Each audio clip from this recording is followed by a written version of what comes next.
Welcome dear students to the next class. तो बच्चों last lecture में हमने 13.1 एक्सरसाइज चैप्टर प्रोबेबिलिटी के 13 क्वेश्चंस कंप्लीट किए थे। तो आई होप आप लोगों ने उन्हें अच्छे से समझ लिया है और नोट्स बना लिए हैं। तो बच्चों question number 14 we have exercise 13.1 NCERT book. Question है given that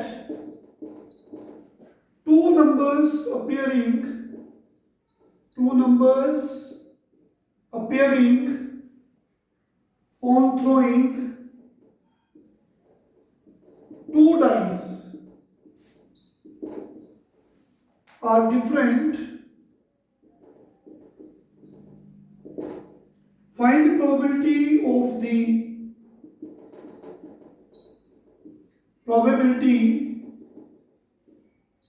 of the event.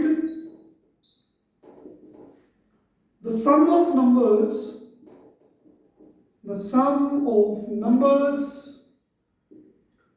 on the dice is 4. तो बच्चों very important question, very easy question. तो अगर दो डाइस की बात करें, given that two numbers appearing on throwing two dice, हम जानते हैं टू डाइस में एन की जगह पे 2 होगा, तो टोटल 36 आउटकम्स हैं 6 के। तो वो कौन से हैं? हमने लास्ट लेक्चर में आपको बताया था 1 से लेकर 6 तक आपको 6 टाइम्स लिखना है। 1 से लेकर 6 तक आपको 6 टाइम्स लिखना है। फिर फर्स्ट कॉलम में सभी के साथ 1, सेकंड कॉलम में सभी के साथ 2, फिर 3, 4, 5 एंड 6। तो बच्चों these are total outcomes sample space. ये जो 1 1 है ना, इसमें फर्स्ट नंबर पे फर्स्ट टॉस, जब आपने दो डाइस को फेंका तो मान लो फर्स्ट टाइम 1 आया, सेकंड टॉस में फिर 1 आया। In the same way these are total 36 possibilities. ये आपको सिखाया हुआ है कैसे लिखना है। पहले 1 से 6 तक 6 बार लिखना है, फिर सभी के साथ 1 2 सो ऑन अप टू 6। फिर क्वेश्चन में उसने पूछा है find the probability of the event sum of the number on dice is 4। तो हम जानते हैं जिसकी प्रोबेबिलिटी निकालनी है उस इवेंट को हम मानते हैं capital E. Let capital E be the event that probability निकालनी है sum of numbers on dice is 4। तो बच्चों जिसकी प्रोबेबिलिटी निकालनी है उस इवेंट को कैपिटल ई से डिनोट किया। और हमें गिवन है condition, given two numbers appearing on dice are different. तो जो चीज कंडीशन गिवन है आप जानते हो, हम उसे एफ मानते हैं, एफ बी द इवेंट। तो क्वेश्चन में गिवन है let F be the event that, ये चीज नोट करके एफ को दे दो, numbers appearing on throwing two dice are different। तो आपने नोट किया, अगर दो डाइस हो तो हम डाइस बोलते हैं, अगर सिंगल हो तो हम डाई बोलते हैं। ये नोट रखना वैसे ही नॉलेज के लिए। तो बच्चों कैपिटल ई जिसकी प्रोबेबिलिटी निकालनी है, जब भी किसी इवेंट की प्रोबेबिलिटी निकालनी है अंडर द गिवन कंडीशन, तो हमें हमेशा probability we have to find probability E oblique F. तो ई की प्रोबेबिलिटी निकालनी है, गिवन है एफ, तो हम P probability E oblique F निकालते हैं। उसके लिए हमें ई के बारे में जानना है।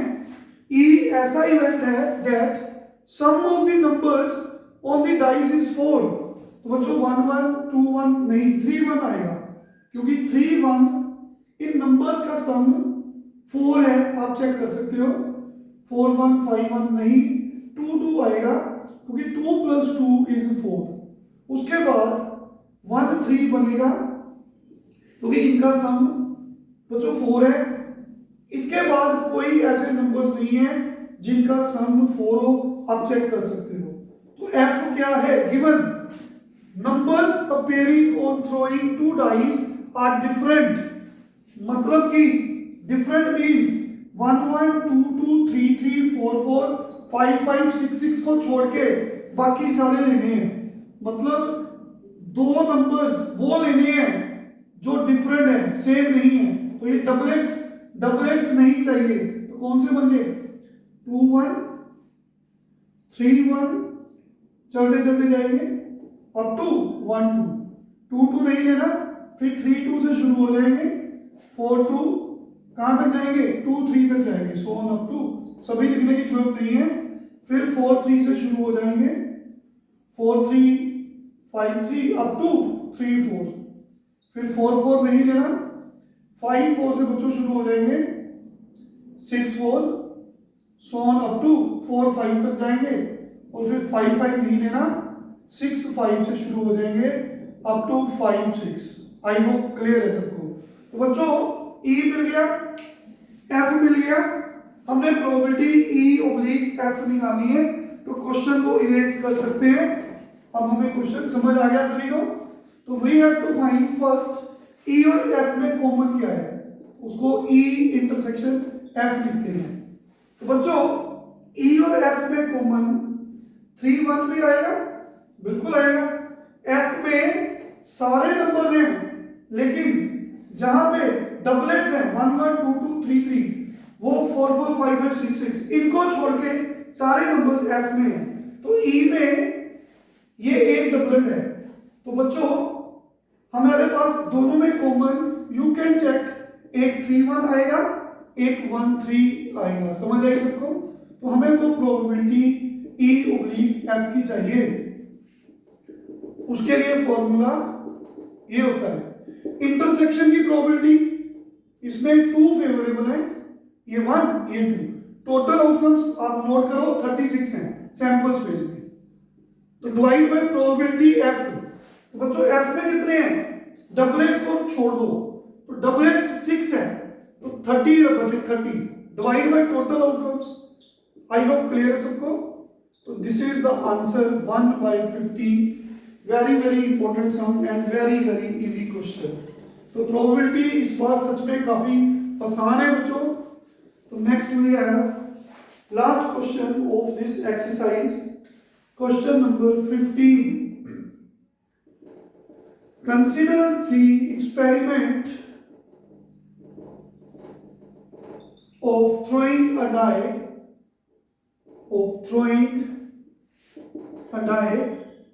if a multiple of 3 comes up। अगर तो 3 का मल्टीपल आता है, throw the die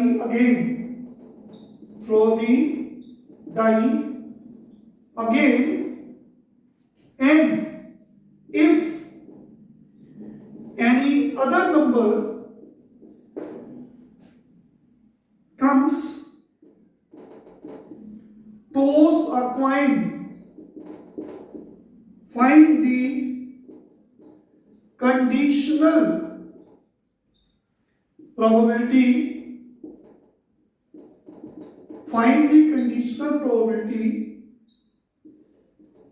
of the event the coin shows a tail, given that at least one die shows a 3। तो बच्चों सिंपली कंडीशनल प्रोबेबिलिटी की बात हो रही है। तो एक्सपेरिमेंट है जिसमें हमने सिंगल डाई को रोल करना है। अगर 3 का मल्टीपल आएगा तो सैंपल स्पेस नॉर्मली ये होता है ना, ये होता है। अगर डाई की बात करते हैं, अगर कॉइन की बात करते हैं तो सैंपल स्पेस आइदर हेड और टेल होता है। अगर डाई को रोल करने पे 3 का मल्टीपल आता है, जहां तो 3 आता है जहां 6 आता है। We have only 2 possibilities multiple of 3 and 6। तो बच्चों अगर आता है, सपोज कर लो अगर तो 3 का मल्टीपल आता है तो थ्रो द डाई अगेन। तो अगर 3 आ गया, it is a multiple of 3, तो आपने फिर से डाई को रोल करना है। तो फिर से रोल करोगे तो 3 के साथ 1 भी हो सकता है, 3 के साथ 2 भी हो सकता है, 3 3 3 4 3 5 3 6, 3 का मल्टीपल 6 भी होता है। अगर 6 आता है, 3 के मल्टीपल आने पर आपने डाई को एक बार फिर से रोल करना है। 3 का मल्टीपल आने पर वी हैव 3 1 3 2 3 3 3 4 3 5 एंड 3 6। तो 3 का मल्टीपल 6 भी है, तो 3 का मल्टीपल जब भी आता है आपको डाई को फिर से रोल करना है। तो 6 अगर आता है तो उसके साथ पॉसिबिलिटीज 6 1 6 2 6 3 6 4 6 5 एंड 6,6। समझ आ रहा है सबको? लेकिन अगर कोई और नंबर आता है 3 या 6 के अलावा 1 2 4 5, फिर आपने क्वाइन को टॉस करना है। मान लो आपके पास 1 आता है तो आपने क्वाइन को टॉस करना है। क्वाइन को टॉस करोगे तो हेड भी आ सकता है, 1 के साथ टेल भी आ सकता है। तो अगर 2 आता है तो आइदर हेड और टेल। 3 वाला केस तो हम कर चुके हैं। 4 आएगा, क्वाइन को टॉस करोगे तो 2 पॉसिबिलिटीज आर देयर। 5 आएगा तो 2 पॉसिबिलिटीज। तो this is the total sample space. I hope clear है सबको? तो क्वेश्चन में हम जानते हैं ई वो इवेंट है जिसकी हम प्रोबेबिलिटी निकालते हैं। हमने प्रोबेबिलिटी निकालनी है क्वाइन शोज अ टेल। तो ई क्वाइन शोज टेल।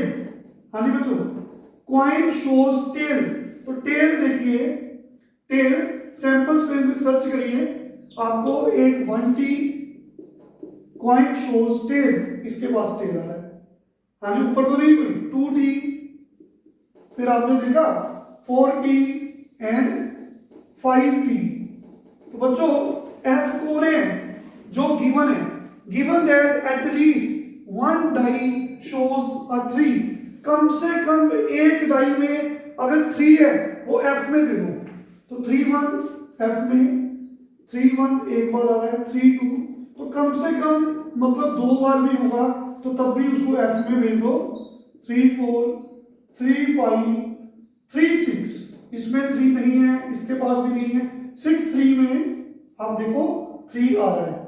6 4 6 5 6 6 कोई भी नहीं है, ये भी नहीं है, ये भी नहीं, बस। तो these are the possibilities in F। तो क्या E और F में कुछ कॉमन है? अभी चेक कर लेते हैं। 1T नहीं है, 2T बच्चों नहीं है, 4T नहीं है, 5T नहीं है। कॉमन कुछ भी नहीं है।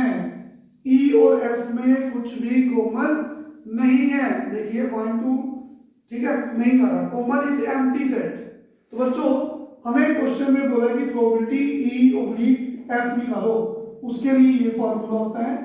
तो इंटरसेक्शन में कुछ भी नहीं है, अगर खाली है तो उसकी प्रोबेबिलिटी बच्चों 0 होती है।